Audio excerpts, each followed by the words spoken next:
आज का हमारा टॉपिक जो है वो रमज़ान के ताल्लुक से है। Ramzan, fasting in Islam and other faiths.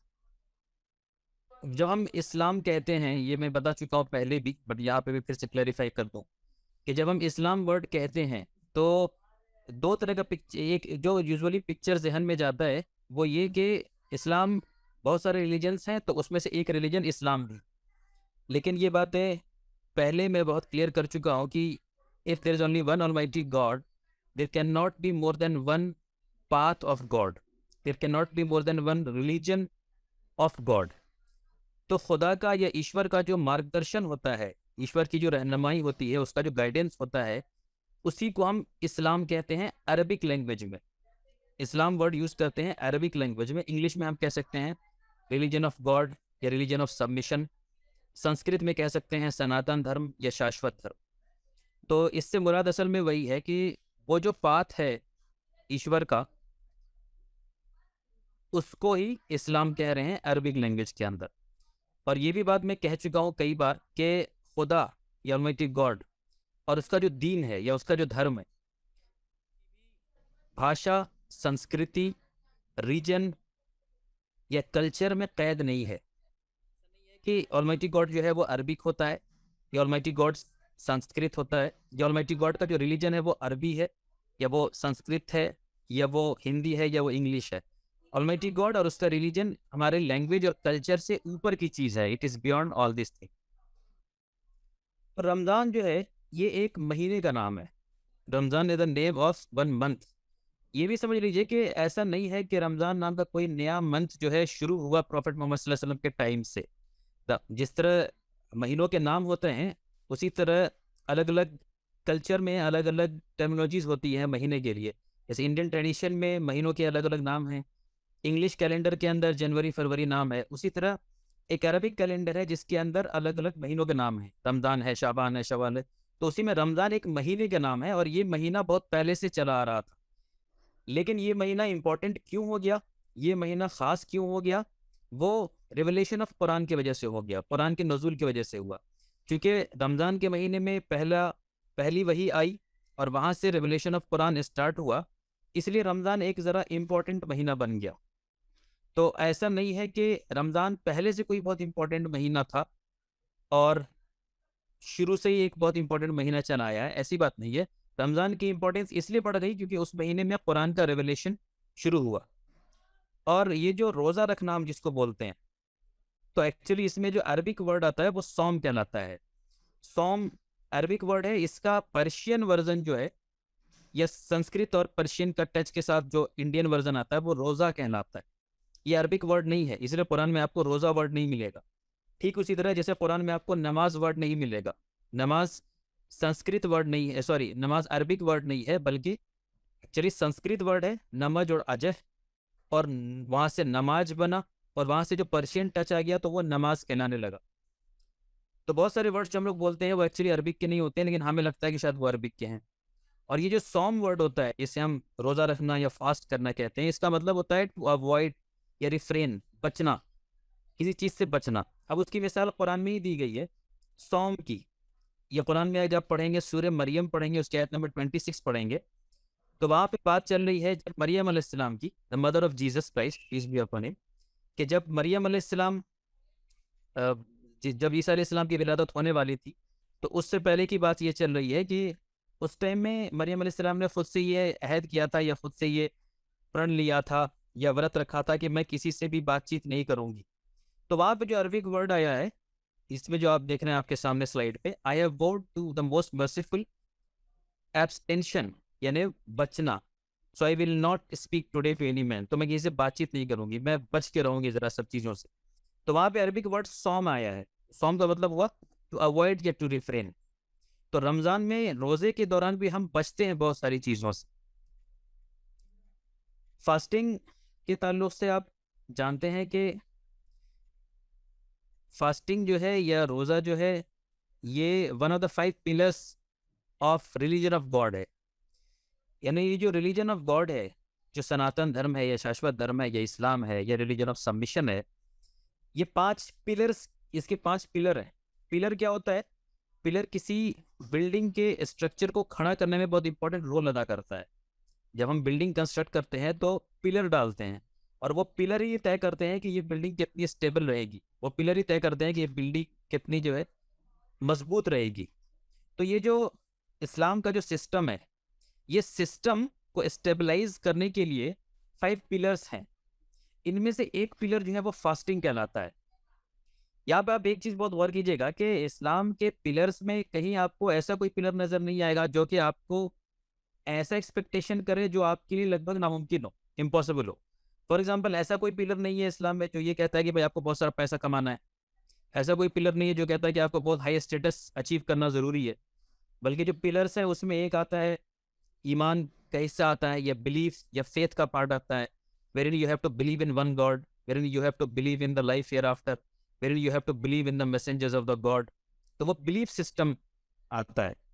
उसके बाद जो आता है वो एक नमाज का आता है, जहाँ पे कि आप सोसाइटी को भी रिफॉर्म करते हैं और अपने आप को भी रिफॉर्म करते हैं।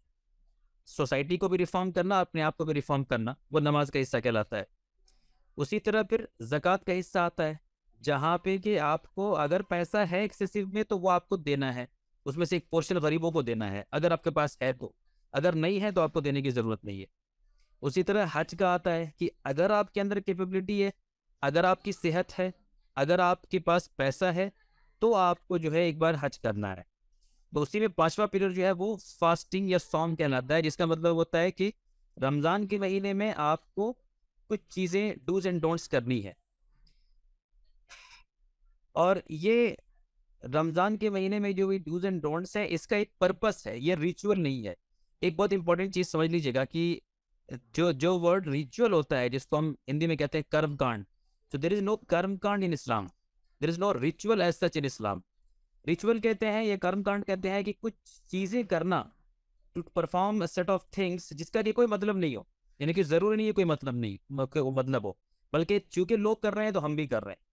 तो ऐसी चीज़ें रिचुअल कहलाती है, जहाँ पे कि कोई रीज़न नहीं होता है, कोई लॉजिक नहीं होता है, कोई स्पिरिट नहीं होता है, बस just for the sake of tradition लोग कुछ काम करते रहते हैं। तो इस्लाम में इस तरह के चीज़ों को बिल्कुल मना किया गया है स्ट्रिक्टली, क्योंकि ये ब्लाइंड फेथ का दरवाज़ा ओपन करती है। These opens the doors for the blind faith. Islam के अंदर रिचुअल कुछ भी नहीं है।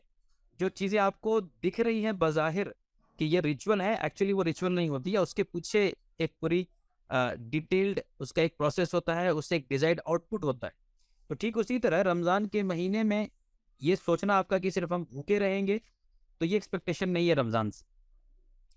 Believers refrain from eating and drinking from dawn to dusk. सुबह से लेके शाम तक जो है बिलीवर्स जो है वो खाने और पीने से परहेज करते हैं। यहाँ पे एक हदीस भी मैं बता दूं प्रॉफेट मोहम्मद सल्लल्लाहु अलैहि वसल्लम की, जिसमें उन्होंने बताया, verily fasting is not only from eating and drinking, rather fasting is from vanity and obscenity. If someone abuses you or acts foolish against you, then say indeed I am fasting. हुजूर पाक सल्लल्लाहु अलैहि वसल्लम ने कहा कि सिर्फ खाने पीने से बचने का नाम ही रोज़ा नहीं है, फर्स्ट सौम नहीं है, बल्कि बुराई से, बुरी बातों से, ख़राब चीज़ों से, ख़राब हरकतों से, ख़राब चीज़ों को देखने से, ख़राब चीज़ों को सुनने से, जो भी वल्गैरिटी की से करीब कोई चीज़ ले जाएगी, उससे भी बचना जो है रोज़े का हिस्सा है। और तुम्हें अगर कोई बहुत बुरी बात कहे या गाली दे या बहुत ही ख़राब बिहेवियर करे, तो कहो कि मैं रोज़े से हूँ। तो कहो कि रोज़े से हूँ का मतलब सिर्फ इतना ही नहीं है कि आपको ज़बान से कह देना कि मैं रोज़े से हूँ, फिर आप आपस लड़ाई करने लग जाएँ उससे। इसका मतलब ये नहीं है कि मैं रोज़े से हूँ और फिर आप उसको 2-3 बात कह दें। उसका मतलब ये कि आपको बिहेव ऐसे करना है जैसे कि आप रोज़ेदार हैं। तो ये से जो कहा जा रहा है कहो, तो वो कहना ज़बान से भी और एक्शन से भी। कुरान में ख़ास करके इस तरह का अंदाज़ बहुत मिलता है, जहाँ पे कि कोई बात कही जाती है कि कह दो, तो वहाँ पे मुराद सिर्फ कहना ही नहीं है, बल्कि वो एक्शन से भी प्रूव करना है। It is neither feasting nor starving, rather a spiritual practice that benefits body, heart and mind. तो कहा जा रहा है ना, रमज़ान जो है फीस्ट का नाम नहीं है जहाँ पे खूब दावतें चल रही है बड़ी बड़ी, तो अफ्तार के बाद जो है इफ्तार पार्टी और बड़ी बड़ी खाने की चीज़ें चल रही हैं जिसमें खाने की बर्बादी बहुत हो रही है। ना ही ये स्टार्विंग का नाम है कि जहाँ पे कि आप अपने आप को भूखा रख रहे हैं, फाका कर रहे हैं आप, बल्कि एक स्पिरिचुअल, ये एक रूहानी प्रैक्टिस है, ये एक आध्यात्मिक प्रैक्टिस है, जिससे कि हमारे बॉडी को भी फ़ायदा होता है, हमारे हार्ट को भी फायदा होता है, माइंड को भी फायदा होता है, सोसाइटी को भी फायदा होता है। फास्टिंग के ताल्लुक से कुरान के अंदर एक आयत है, सूरह बकरा की आयत नंबर 183, जिसमें यह कहा गया है, ओ यू हु बिलीव यानी ए धर्मी लोगों, ए लोगों जो ईमान लाए हो, ए लोगों जो ईमान लाने का दावा करते हो, fasting is prescribed for you, ये रोज़ा रखना तुम्हारे लिए ज़रूरी करार दिया गया है। As it was prescribed for those before you, जैसा कि तुमसे पहले के लोगों के ऊपर भी ये फ़र्ज था। तुमसे जो पहले जो भी लोग आए, तुमसे पहले की जो उम्मतें रही, तुमसे पहले के नबी के मानने वाले जो लोग थे, उनके लिए भी ऐसे ही था। तो ये बात यहाँ बहुत क्लियर कर दी गई कि रोज़ा, रमज़ान के रोज़ा रखना, यानी रोज़ा रखना, ये ऐसा नहीं है कि ये सिर्फ इस उम्मत के लिए फ़र्ज़ है, सिर्फ आज के मुसलमानों को कहा गया, बल्कि इससे पहले के जो लोग थे, इससे पहले के नबी से जुड़ के जो लोग हैं, उनके यहाँ भी फास्टिंग का सिस्टम था और आज भी मौजूद है अपनी अलग अलग शक्ल में। और दैट यू में बिकम राइटियस, और ये रोज़े इसलिए तुमसे रखवाए जाते हैं, क्यों रखवाए जाते हैं? ताकि तुम्हारे जो है वज़न कम हो जाए, ताकि तुम्हारे जो है वो पतले हो जाओ, ताकि तुम्हें जो है भूखा मारा जाए, नहीं। तो ये कोई आउटपुट नहीं है, एक्सपेक्टेड आउटपुट ये है कि तुम राइटियस हो जाओ, तुम मुत्तकी परहेजगार हो जाओ, तुम जो है वो ईश्वर के ज़रा करीब हो जाओ, तुम्हारे अंदर ईश्वर की मोहब्बत और ज़्यादा बढ़ जाए, ये पर्पस बताया गया है। People strive to refrain from big and small sins, an environment of piety and spiritually prevails. जो लोग रोज़े का मज़ा लेते हैं, जो लोग रमज़ान में रोज़े रखते हैं, वो इस चीज़ को फील करते हैं, महसूस करते हैं कि कैसे रमज़ान के महीने में एक बड़ा रूहानी माहौल होता है, एक बड़ा पाकीज़ा, एक बड़ा पवित्र माहौल होता है, और उस माहौल में हर आदमी अपने अपने हिसाब से कम गुनाह करता है, कम से कम बुराई करता है। ये महसूस करने वाली चीज़ है, जो हम खुद देखते हैं कि कोई आदमी है जो रेगुलरली आमतौर पे काफ़ी बुरा काम करता है, बुरी हरकत करता है, बुरी बातें बोलता है, लेकिन रमज़ान के महीने में वो काफ़ी कम हो जाता है। तो चूँकि हर तरफ एक माहौल बड़ा रूहानी होता है, इस वजह से बुराई कम हो जाती है काफ़ी, और अच्छाई ज़्यादा होती है। अब कुरान 3 रीज़न बताता है कि ये फास्टिंग से 3 एक्सपेक्टेशन है, आउटपुट है। नंबर 1 एक्सपेक्टेशन ये है कि टू डेवलप गॉड कॉन्शियसनेस और love of God by refraining from sins, क्या आप गुनाह से बचते हुए, जितना गुनाह से बचेंगे उससे आप अल्लाह की या खुदा की मोहब्बत और ज़्यादा बढ़ाएंगे अपने दिल में। सेकेंड आउटपुट ये है to be thankful to God for all the blessings. Second expectation ये है, हमसे तवक्को ये है कि रमज़ान के रोज़े रखने के नतीजे में हमारे अंदर शुक्रगुजारी का जज्बा ज़्यादा से ज़्यादा आए। कैसे जज्बा आएगा, या कैसे हम शुक्र अदा करेंगे अल्लाह का? सिर्फ ज़बान से कहने से नहीं होगा कि हम सिर्फ ये कहें कि हाँ thank you Allah, thank you Allah, thank you God, thank you God, लेकिन हमारा एक्शन जो है उसके अपोजिट हो।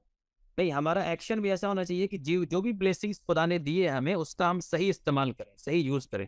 उसने हमें सेहत दिया, हेल्थ दिया है, तो इसका हम अच्छा यूज़ करें। उसने हमें टाइम दिया है, तो उसका अच्छा यूज़ करें। उसने हमें कुछ सलाहियत दी है, कुछ स्किल्स दिए हैं, कुछ नॉलेज दिया है, तो हम उसका अच्छा यूज़ करें।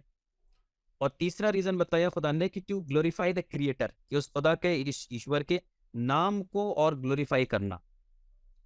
The craze of being hungry for the love of God can only B experience, it can't be explained. इससे आप लोग एग्री करेंगे कि रमज़ान के महीने में रोज़े रखने में भी एक मज़ा आता है। सोचने में, जो जो लोग रोज़ा नहीं रखते हैं या जो जिनको अभी ये टेस्ट नहीं हुआ, उनको तो बड़ी अजीब लगेगी ये चीज़ कि भाई भूखे रहने में क्या मज़ा आता है, ये तो भूखा रहना ना, ये तो बड़ी परेशानी की बात है। तो लेकिन नहीं, वो फिर एक्सपीरियंस सिर्फ किया जा सकता है, ये कोई बता नहीं सकता इस चीज़। ये देखिए, ये रोज़ा रखने का 3 रीज़न जो कुरान ने बताया है कि रोज़ा रखने से तुमसे क्या एक्सपेक्टेशन है। पहला बताया कि लअल्लकुम तत्तक़ून, रोज़े तुमसे रखवाए जाते हैं ताकि तुम मुत्तकी बन जाओ, ताकि तुम अवज्ञा से बचने वाले बन जाओ। दूसरा रीज़न बताया वले तुकब्बिरुल्लाह, ठीक है, ताकि तुम अल्लाह की बड़ाई प्रकट करो, ताकि तुम बस ईश्वर की बड़ाई को ज़ाहिर कर सको। और तीसरा बताया वलअल्लकुम तशकुरून, ताकि तुम शुक्रगुजार बन जाओ, ताकि तुम ग्रेटफुल बनो गॉड के, ताकि तुम कृतज्ञ बनो खुदा के। और ये तीनों बातें कुरान में इसी सूरह बकरा के अंदर बताई गई। मिसाल के तौर पर बकरा की आयत नंबर 183 में बताया गया, या अय्युहल्लज़ीना आमनू कुतिबा अलैकुमुस्सियाम कमा कुतिबा अलल्लज़ीना मिन क़ब्लिकुम लअल्लकुम तत्तक़ून। ऐ ईमान वालों, तुम पे रोज़े फ़र्ज़ किए गए जैसे कि तुमसे पहले के लोगों पे किए गए थे, ताकि तुम मुत्तकी बन जाओ। तो यहाँ पे बताया लअल्लकुम, यानी तुमसे ये चाहा जा रहा है, तुमसे ये एक्सपेक्टेशन है, तुमसे ये तवक्को है कि तुम मुत्तकी बन जाओगे। मुत्तकी बन जाओगे का मतलब है कि तुम और खुदा से ज़्यादा प्यार करने वाले बन जाओगे, खुदा को और चाहने वाले बन जाओगे, खुदा की मोहब्बत में गुनाह से बचने वाले बन जाओगे। गुनाह से सिर्फ इसलिए नहीं बचोगे कि तुम्हें जहन्नम में कुछ सज़ा मिलेगी, गुनाह से सिर्फ इसलिए मत बचो कि सोसाइटी में लोग क्या कहेंगे, बल्कि तुम्हें गुनाह से इसलिए बचना है कि खुदा ने मना किया है तुम्हें इन गुनाहों को करने से, तो उसकी मोहब्बत में तुम्हें बचना है। तो ये रोज़ा रखने का पर्पस बताया गया। और यहाँ पे मैं फिर से बता दूं कि रोजे तुम पे फर्ज किए गए जैसे तुमसे पहले के लोगों पे फर्ज किए गए थे। जो तुमसे पहले लोग रहते थे उनके ऊपर ही फर्ज किए गए थे। तो आज भी जो हमारे अलग अलग फेथ के लोग हैं जो रहते हैं, जो अपने आप को किसी नबी से जोड़ के देखते हैं या नहीं जानते, उनके यहाँ पे रोजे का कोई ना कोई कंसेप्ट जो है मौजूद है। इसके ऊपर मैं आपको एक छोटा सा एक क्लिप दिखाना चाहूंगा।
तो उसमें एक इंट्रोडक्शन दिया गया था रोजे का, रमजान का, खासकर अब दूसरे फेथ के लोगों के पर्सपेक्टिव में।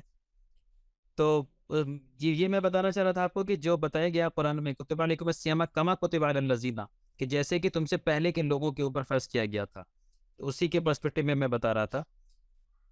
तो ये एक आउटपुट जो है कुरान का है रोजे के ताल्लुक से कि तुम मुत्तकी परहेजगार बन जाओ।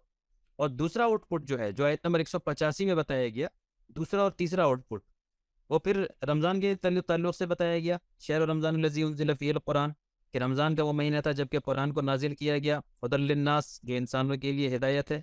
व बय्यनात, और जो कि इसमें खोल खोल कर चीज़ों को बयान किया गया है। मिनल हुदा वल फुरकान, और ये गाइडेंस है, ये मार्गदर्शन है, व फुरकान, और ये क्राइटेरिया है।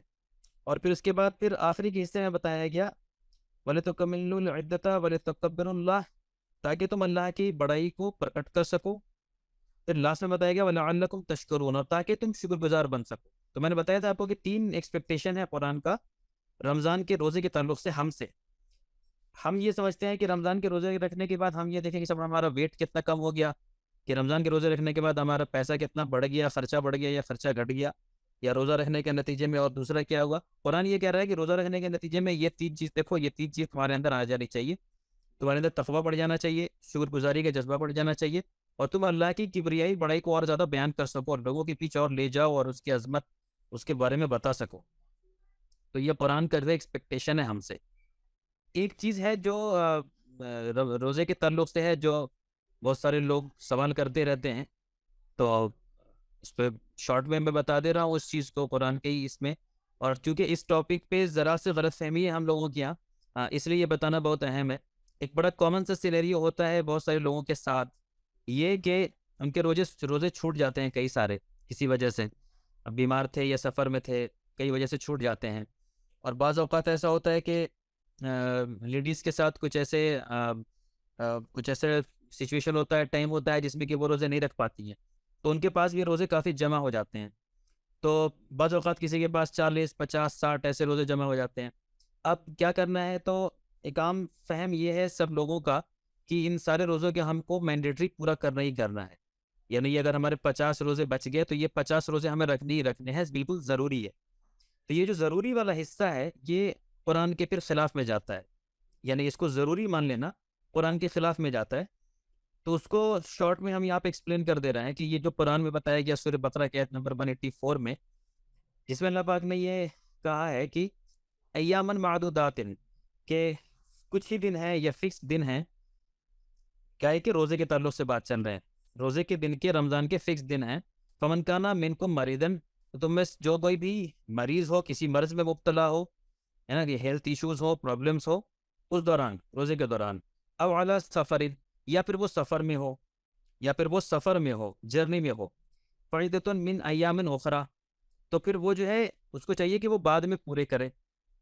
तो एक बात यहाँ बता दी गई कि अगर रमज़ान के दौरान आपकी तबीयत ठीक नहीं है, हेल्थ आपका साथ नहीं दे रहा है, टेम्परेरी आपके साथ कुछ ऐसा प्रॉब्लम है जिससे आप रोज़े नहीं रख सकते, तो आप उस टाइम में स्किप कर सकते हैं। या फिर आप सफ़र में थे तो भी आप उसको स्किप कर सकते हैं, रोज़े को। फिर कहा गया कि वो बाद में पूरे कर लें। यहाँ पे एक चीज़ गौर कीजिएगा कि ये रोज़े के ताल्लुक से कहा गया है कि बाद में पूरे कर ले, और दूसरी जो इबादत हैं, नमाज वगैरह है, उसके ताल्लुक से कुरान ने नहीं कहा कि उसको बाद में पूरे कर ले। तो यहाँ पे रोजे के ताल्लुक से बताया गया कि अगर छूट जाए तो उसको बाद में पूरे कर ले। फिर आगे अल्लाह पाक ने कहा वालन लजीना युतीकुनहु, अब ये जरा इंपॉर्टेंट है इसीलिए अंडरलाइन है यहाँ पे, वालन लजीना युतीकुनहु, और जो लोग इसकी ताकत रखते हैं, यानी यहाँ पे ये जो अंडरलाइन किया हुआ है कि वालन लजीना युतीकुनहु, कि जो लोग उसकी ताकत रखते हैं, किस चीज़ की ताकत रखते हैं, तो पीछे बात चल रही थी ना, इन अय्यामिन उखरा, कि वो बाद में रोजे पूरे करें। यानी जो लोग बाद में रोजे रखने की ताकत भी रखते हैं अगर, तो फिर ही बताया कि फिदियतुन ताम मिस्कीन, तो उनके लिए ये भी एक ऑप्शन अल्लाह पाक दे रहा है कि वो फिदिया दे सकते हैं, यानी मिस्कीन को, ज़रूरतमंद को खाना खिला सकते हैं। तो जो लोग इसकी ताकत भी रखते हैं कि वो बाद में रोजे पूरे कर सकते हैं, अल्लाह पाक उनको एक और ऑप्शन भी दे रहा है, फिदियतुन ताम मिस्कीन, कि वो मिस्कीन को खाना खिला सकते हैं। फमन ततव्वा खैरन फहुवा खैरुल लहू, और फिर भलाई के काम में जितना बेहतर करो, ज़्यादा करो तो अच्छा ही है। वन तो सोमू खैरुल लकुम, और अगर रोज़ा रखो तो वो बेहतर है, इनको तालमून, अगर तुम जानते हो। तो यहाँ पे एक बड़ी क्लियर सी एक बात यहाँ पे आई है कि रोज़े नहीं रख पाए अगर आप, तो बाद में रख लो, और बाद में रख सकते हो तो भी तुम फिदिया भी दे सकते हो चाहो तो। फिदियतुन ताम मिस्कीन, तुम फिदिया के तौर पे खाना खिला सकते हो किसी मिस्कीन को। हालांकि फिर आखिरी में कहा कि वन तसूमु खैरुल लकुम, हालांकि रोज़ा रखना बेहतर है। तो यहाँ पे अल्लाह पाक ने ईमान वालों को ये ऑप्शन दिया है कि तुम अगर बाद में रोजे पूरे करने हैं तुम्हें, तभी तुम्हारे लिए दो पॉसिबिलिटी है, एक या तो रोजे रख लो, दूसरा कि फिदिया भी दे सकते हो। ठीक है, और फिर ये कहा लास्ट में कि रोजा रखना बेहतर है। यहाँ पे ये देखिए, अल्लाह पाक ने ये नहीं कहा कि ये रोजा रखना जरूरी है, कि फन तसुबु खैरुल लकुम, कि तुम्हारे लिए बाद में रोजा रखना जरूरी है। अगर जरूरी होता तो फिदिया वाली बात के करने का कोई मतलब ही नहीं होता, कि मिस्किन को खाना खिला सकते हो।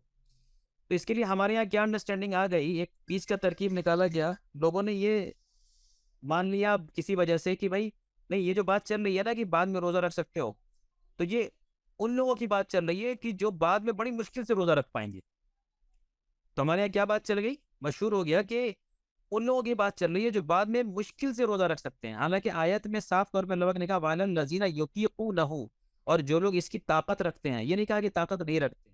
तो अनफॉर्चुनेटली क्या हुआ, फिर हमारे यहाँ ट्रांसलेशन में जरा गड़बड़ी हो गई, तो वो मैंने अंडरलाइन किया है। मिसाल के तौर पर यूसुफ अली साहब का ट्रांसलेशन है आपके सामने, for those who can do it लिखा हुआ है, लेकिन उसके बाद ब्रैकेट में लिखा हुआ विथ हार्डशिप। अब ये ब्रैकेट में है, ये अल्लाह के लफ्ज नहीं है यहाँ पे, विथ हार्डशिप, परेशानी के साथ।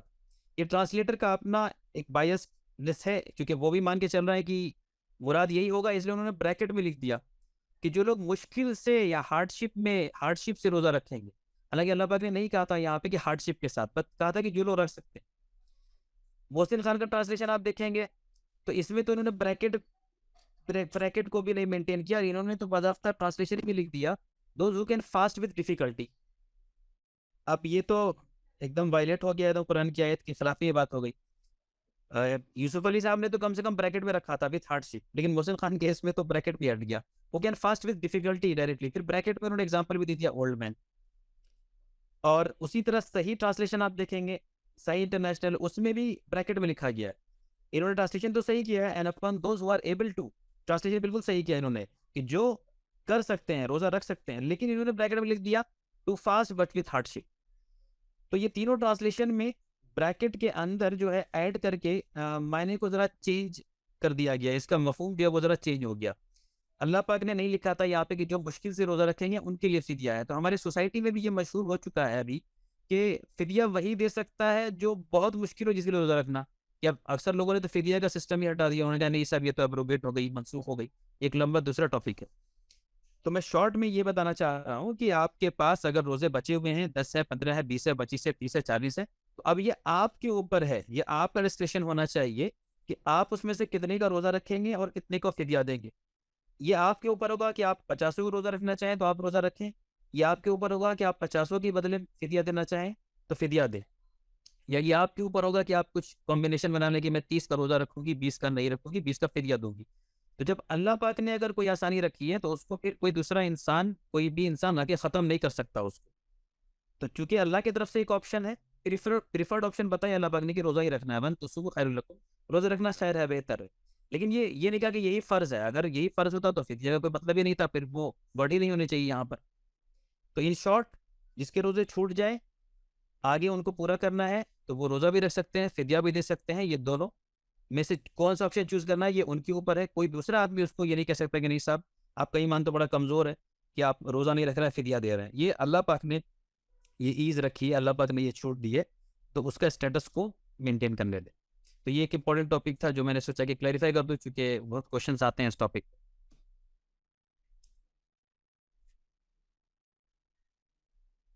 इसी रमज़ान के ताल्लुक से एक बड़ी इंपॉर्टेंट चीज़ है, एक बड़ी एक हिस्टोरिकल मिरेकल है कुरान के अंदर, जो जो जो बड़ी सरप्राइजिंग है कि कुरान का एक हिस्टोरिकल बैकग्राउंड है कि ये नाजिल हो रही थी, 23 साल का ड्यूरेशन लगा नाजिल होने में।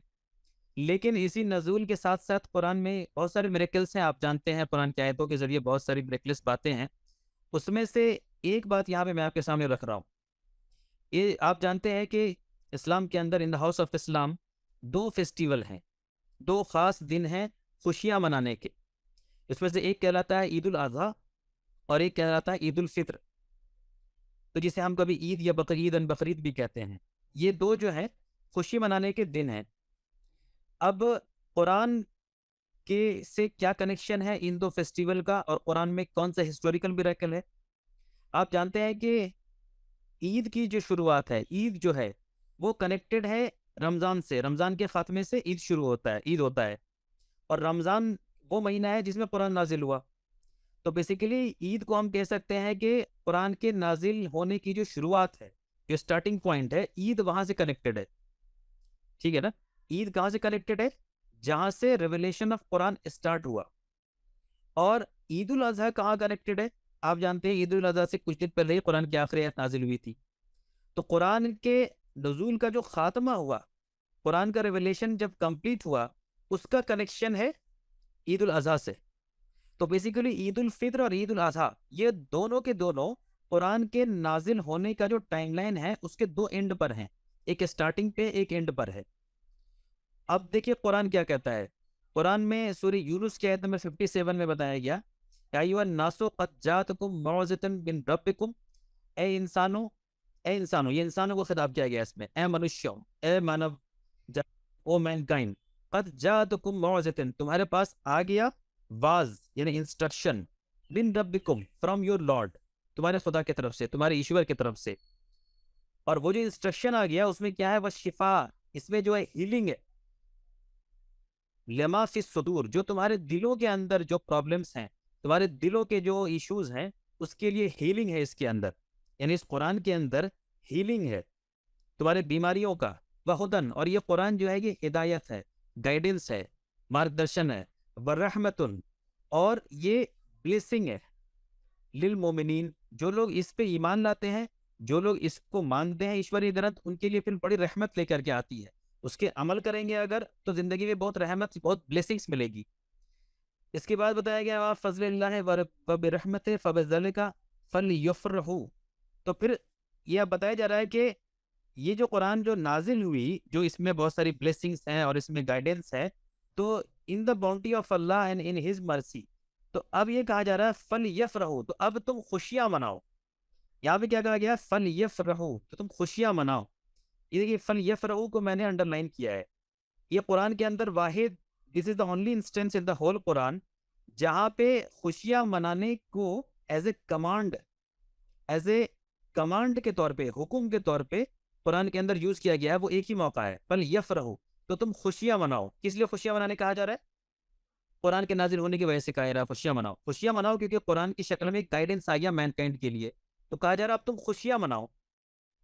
हुवा खैरुम मिम्मा यजमाऊन, और ये उन सब से बेहतर है जो तुम जमा करते हो। तुम जितनी भी चीजें जमा कर लो दुनिया की, उन सब से बेहतर इस बात में है कि तुम्हारे लिए गाइडेंस या मार्गदर्शन आ गया।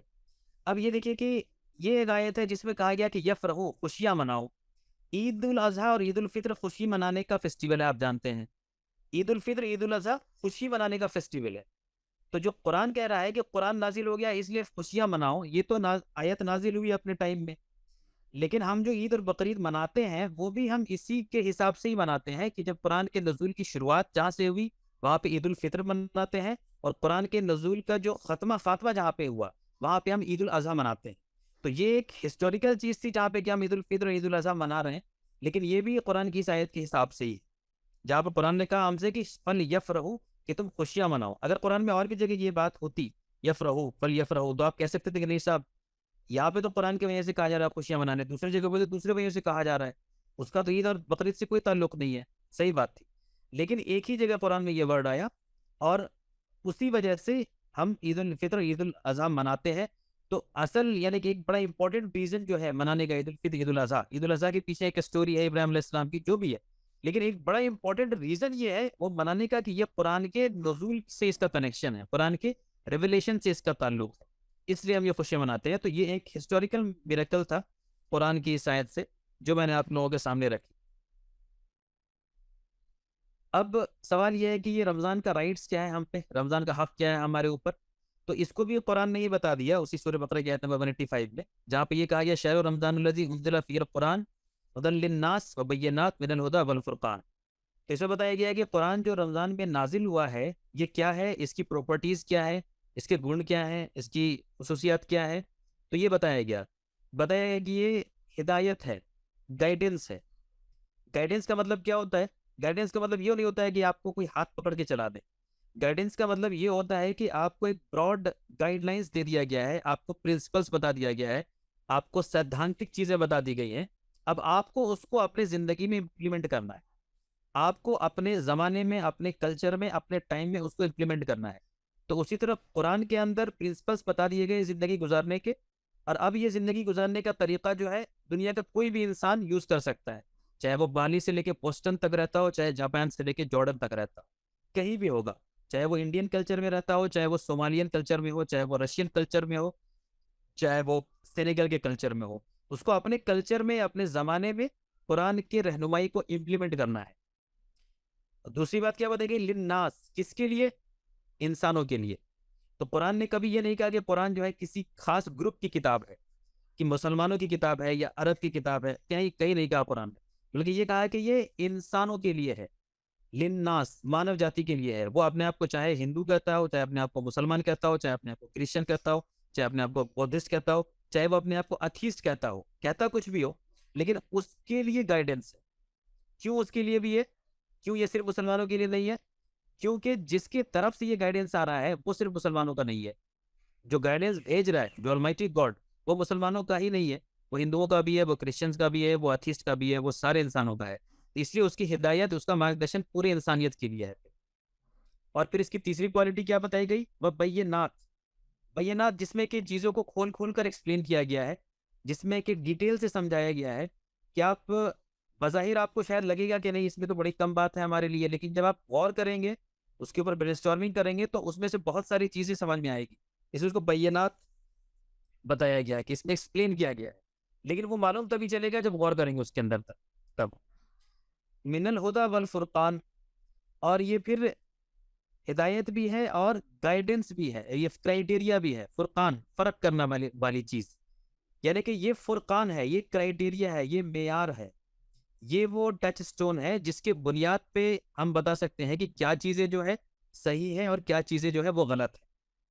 सही और गलत का फैसला कौन करेगा? वो करेगा जिसने हमें इस दुनिया में भेजा है, वो करेगा जिसने इस पूरे सिस्टम, पूरे यूनिवर्स, पूरे निज़ाम को बनाया है, वो करेगा जो इंसानों के लिए ज़्यादा बेहतर जानता है कि what is good and what is bad for the Mankind. तो ये कुरान की क्वालिटीज़ है। अब आयत शुरुआत कहाँ से हो रही थी? शहर रमज़ान लजी उनजिला फ़ीहिल कुरान, कि रमज़ान का वो महीना है जब हमने कुरान को नाजिल किया। तो रमज़ान में कुरान नाजिल हुआ है, इसलिए रमज़ान का एक बड़ा इंपॉर्टेंट राइट ये है कि हम कुरान को पकड़ लें। रोज़ा तो रखना ही है, रोज़े तो रखेंगे ही हम, लेकिन कुरान भी नाजिल हुआ इस महीने में, और इसलिए इस महीने की खासियत हो गई, इसलिए ये महीना बड़ा ब्लेस हो गया, इसलिए हम कुरान को पकड़ लें। कुरान को पकड़ लेने का मतलब ये नहीं कि सिर्फ हाथ में कुरान को जरा जोर से पकड़े रहे। कुरान को पकड़ने का सिर्फ ये मतलब नहीं हो गया कि कुरान को खूब चूमें और खूब आंखों से लगाएं। इज्जत एहतराम तो करना है, लेकिन असल जो उसका पर्पस था कि उसको पढ़ करके उस पर गौर फिक्र किया जाए और उसको अमल में लाया जाए जिंदगी में, उसको हम करें। हाँ, अक्सर लोग हम में से जो नॉर्म बना है कि अक्सर लोग बहुत कुरान खत्म करने में यकीन रखते हैं कि अच्छा हमने हर दिन जो एक एक पारा पढ़ा तो हमने पूरे कुरान को खत्म कर लिया। खत्म कर लें चाहे नहीं खत्म करें, इम्पोर्टेंट बात यह है कि हमने उसमें से पढ़ने के बाद कितनी चीज़ों को समझा, कितनी चीज़ों को जानने की कोशिश की। ऐसा भी हो सकता है कि आप पूरी कुरान खत्म नहीं करें, शायद 2 ही पारा पढ़ें, लेकिन वो पूरा मीनिंग के साथ पढ़ें, वो पूरा समझ करके पढ़ें। और कुरान को समझने का मतलब ये भी होता है कि कुरान को के मीनिंग्स को समझने के लिए जो भी कोशिश कर सकते हैं वो करें। मिसाल के तौर पे कुरान को मीनिंग को समझने में आपको कोशिश ये करनी है कि मुझे अरबी भी आ जाए, तो अरबी सीख सकते हैं। अरबी नहीं आती है तो जो लोग जानते हैं उनसे सीख सकते हैं। कुरान को समझने का ये भी मतलब है कि आपको कुरान की कोई आयत या कोई टॉपिक या कुरान की कोई ऐसी बात है जो नहीं समझ में आ रही है, तो आप उनसे पूछ लें जो ज़्यादा जानते हैं। आप उन लोगों के लेक्चर्स को सुन लें जो अच्छा बता सकते हैं, आप उससे पूछ लें जो ज़्यादा अच्छा बता सकते हैं। तो ये सब की सब कोशिश जो है क्या है, कुरान को समझने की डायरेक्शन में कोशिश है। और ये रमज़ान का एक हक है, एक राइट है हमारे और आपके ऊपर। रमज़ान के महीने में हमें कुछ चीज़ें हैं जो इम्प्रूव करनी होगी अपने सोसाइटी में, ख़ास करके जिसमें इसमें एक बड़ी चीज़ तो ये आती है कि रमज़ान के महीना में अच्छा खासा टाइम जो है हमारे घरों में लोगों का जो है वो खाना पीना बनाने में चला जाता है। और ख़ास करके ये ज़ोहर के थोड़ा बाद का जो टाइम होता है, वहाँ से लेके और फिर इशा तक जो है सिर्फ खाने का ही सिस्टम रहता है। और इसमें सबसे ज़्यादा जो राइट्स जाते हैं वो औरतों के जाते हैं सबसे ज़्यादा। इसलिए मर्द तो उसके बाद भी फिर अपना कुरान पढ़ रहे हैं, नमाज़ पढ़ रहे हैं, तस्बीह पढ़ रहे हैं या बहुत सारी चीज़ कर रहे हैं, लेकिन औरतें फिर किचन में ऐसा जाती हैं 4 बजे कि फिर उनके लिए असर भी जो है एकदम लास्ट मोमेंट में पड़ती है, और रोज़ा भी, इफ्तार भी खोलती है किचन के अंदर से। तो ये बड़ी ज़्यादती वाली चीज़ है जो हमारे यहाँ राइज है, इसको हमें जो है इस सिस्टम को ख़त्म करना है। खाना क्या बनेगा, कैसे बनेगा, इफ्तार में क्या होना चाहिए, उसकी प्लानिंग ऐसी हो कि भाई कम टाइम दे करके हम लोग खा सकें। अब वैसा आइटम ना बनाने चाहिए कि इसको बनाने के अंदर हमें जो 1 घंटे का टाइम लग जा रहा है, 1.5 घंटे का टाइम लग जा रहा है। प्लस ऐसा ना करें कि सिर्फ औरतों को ही इन्वॉल्व करें। अगर लेडीज लग गई है तो जितना टाइम उनको 1 घंटा में लगेगा, हो सकता है जेंट्स की हेल्प से वो टाइम बच जाता, जरा कम हो जाता। तो इसके ऊपर मेहनत करनी पड़ेगी। रोजे रखने का मतलब ये नहीं है कि जेंट्स तो बड़े अच्छे से इबादत कर लें और सब कुछ कर लें और बड़ा मजा उनको आ रहा है, और औरतें जो है अपना टाइम किचन में ही 3-3 घंटा 4-4 घंटा बिता रही। तो इस चीज को मिनिमाइज करना बहुत इंपॉर्टेंट है हमारी सोसाइटी में। दूसरा कि रमज़ान के तकद्दुस को ध्यान में रखते हुए, उसकी रूहानियत को ध्यान में रखते हुए, उसको पॉल्यूट नहीं होने दें। कि मान लो कि इफ्तार पार्टीज हो रही है और इस इफ्तार पार्टी में जो है वो रमज़ान की अहमियत जो है वो बढ़ने की बजाय घट जा रही है, और उसमें फिर एक आम दिन जैसी वो पार्टी वाली बात हो रही है। हाँ, अगर आपने रमज़ान में ऐसे लोगों को बताया बुलाया है जो नहीं जानते रोज़े के बारे में, रमज़ान के बारे में, और आप उनको कुछ एजुकेट करना चाह रहे हैं, कुछ उनको समझाना चाह रहे हैं बड़े सादे से माहौल के अंदर, then it is different thing. लेकिन ऐसा नहीं हो कि एकदम वो फीस्टिंग का माहौल बन जाए वो। तीसरी बात ये है कि कनेक्शन विद अल्लाह जो है हमारा हम सबका मजबूत हो। ये याद ध्यान है हम सभी के लिए कि हमारे कनेक्शन अल्लाह से मजबूत हो। हम नमाज जैसे भी पढ़ते हैं, अभी तक चले आ रहे थे, रमज़ान के महीने में ट्राई करेंगे कि नमाज अब ज़रा ज़्यादा कंसंट्रेशन से, ज़्यादा ध्यान से पढ़ेंगे। इस ध्यान से पढ़ेंगे कि अल्लाह हमें देख रहा है, तो इन चीज़ों का ध्यान रखेंगे। और आखिरी बात ये कि मैंने बताया कि रमज़ान का एक हक़ यह है कि हम कुरान को पकड़ लें, तो कुरान से हमारा एसोसिएशन जो है वो बढ़ जाना चाहिए। मैंने बताया आपको कि पिछले के अंदर भी रमज़ान की चीज़ें थी, आज भी हमें देखने को मिलती है। उसकी मैं आपको बस एक झलक दिखा रहा हूँ। आज भी हमारे सनातन धर्म के अंदर या हमारे हिंदू भाई बहन जो हैं, उनके यहाँ भी व्रत या उपवास का कंसेप्ट होता है। व्रत का कंसेप्ट होता है या उपवास का कंसेप्ट होता है, जो अलग अलग टाइप का होता है। तो वो सिमिलर टू रोज़ा होता है। किसी में कुछ चीज़ों को खाने की पाबंदी होती है, किसी में कुछ चीज़ों को खाने की का परमिशन होता है, कभी कभी कुछ कई दिनों का होता है, कभी कभी कुछ किसी खास दिन ही रखना पड़ता है। तो ये किसी न किसी शक्ल में आज भी मौजूद है। तो ये जो कुरान हमसे कह रहा है कि रोजे तुम पे फर्ज किए गए जैसे तुमसे पहले के लोगों पे फर्ज किए गए थे, ये उसी का एक सबूत है कि आज भी हमें पिछले नबी से जुड़ने वाले लोगों के अंदर भी रोजा किसी न किसी शक्ल में दिखता है। तो यहाँ पे कुछ हवाले भी हैं। यजुर्वेद का है एक हवाला, इसमें लिखा हुआ है, व्रत का आदेश देते हुए वेद कहते हैं, व्रत के संकल्प से वह पवित्रता को प्राप्त होता है। पवित्रता से दीक्षा को प्राप्त होता है, दीक्षा से श्रद्धा को, और श्रद्धा से सद्ज्ञान को प्राप्त होता है। तो व्रत के संकल्प से, ये बता रहा है ये फास्टिंग के संकल्प से। फिर गरुड़ पुराण में बताया गया लोभ, क्रोध, मोह या आलस्य से व्रत भंग हो जाता है। ये सिमिलर बात है जो हुज़ूर पाक सल्लल्लाहु अलैहि वसल्लम की हदीस में बताई गई, जो मैंने शुरू में बताया कि गुस्सा हो, लालच हो, मोह हो या बहुत आलस्य हो, उस सबसे व्रत जो है वो भंग हो जाता है। फिर एक और जगह भविष्य पुराण का हवाला देके बताया गया व्रत के दिनों में क्षमा, सत्य, ध्यान, शौच, इंद्रिय निग्रह, तपस्या, हवन और संतोष का पालन करें, और चोरी से भी इन्हें न त्यागे, यानी इन्हें गलती से भी त्यागे नहीं, छोड़े नहीं। इन क्वालिटीज को अपने अंदर इनकलकेट करें। क्षमा की यानी माफ़ी की, सत्य यानी सच्चाई, दया यानी कि रहम की, दान यानी कि ज़कात देना या सदका देना, शौच इंद्रिय निग्रह अपने इंद्रियों को कंट्रोल करना, तपस्या, हवन। तो अच्छी अच्छी क्वालिटीज़ को अपने अंदर इनकलकेट करने के लिए ये कहा गया है। ये कुछ रेफरेंस आपके सामने सनातन धर्म से। उसी तरह क्रिश्चियनिटी के अंदर भी हमें मिलती है, जो मैंने वीडियो दिखाया आपको उसमें भी था, जिसमें बताया गया है कि ईसा अलैहिस्सलाम के बारे में कि वो 40 दिन तक रोज़ा रखा उन्होंने अपने आप को खुदा से नज़दीक ले जाने के लिए। ये गॉस्पेल ऑफ मैथ्यू और ल्यूक के हवाला दिया गया है। और उसी तरह भाई जीसस ने ये भी कहा था कि उनके जो शागिर्द, उनके जो डिसाइपल्स होंगे, उनके जो मानने वाले होंगे, वो लोग उनके जाने के बाद रोज़ा रखा करेंगे। वो लीक में बताया गया। अब हालांकि अच्छी खासी क्रिश्चियनिटी की तरह आम पब्लिक जो है वो लोग नहीं रखते, उनके खास खास लोग ही रखते हैं। मूसा अलैहिस्सलाम के बारे में बताया गया कि Moses fasted for 40 days for the sake of God, Deuteronomy, कि मूसा अलैहिस्सलाम ने भी जो है वो रोज़ा रखा था। तो ये जितने भी पिलर्स हैं असल में इस्लाम के, ये मत समझिए कि ये पिलर्स जो है ये हुज़ूर पाक सल्लल्लाहु अलैहि वसल्लम के टाइम से शुरू हुए। ये सारे के सारे ये पिलर्स इस्लाम के हैं, और इस्लाम चूंकि डे वन से है इसलिए ये पिलर्स भी पहले से ही मौजूद है। तो पिछली नबियों के अंदर भी, ईसा अलैहिस्सलाम हो, मूसा अलैहिस्सलाम हो, या इंडिया के नबी नूह अलैहिस्सलाम हो, आदम अलैहिस्सलाम हो, सारे नबियों के अंदर जो है ये वहाँ पे भी सौम का या ज़कात का या रोज़े का या हज का या ईमानियत का सारा सिस्टम मौजूद रहा है। अब एक चीज़ इंपॉर्टेंट आती है कि भाई ख़ासकर जो हमारे भाई ईमान वाले नहीं हैं, उनको भी ये ज़्यादा समझ में नहीं आती है कि भाई ये रोज़े क्यों रखे जाते हैं। रमज़ान के महीना का जो रोज़ा है ना, वो एक ट्रेनिंग है आपके लिए। एक ट्रेनिंग है कि how to control your desire, how to control your thoughts, how to control your actions, कि अपने एक्शन को हम कैसे कंट्रोल करेंगे, अपने सोच को कैसे कंट्रोल करेंगे, क्योंकि ये सब चीज़ कनेक्टेड हैं। जो ख्वाहिश होती है उससे सोच आता है, और सोच के हिसाब से ही एक्शन आता है।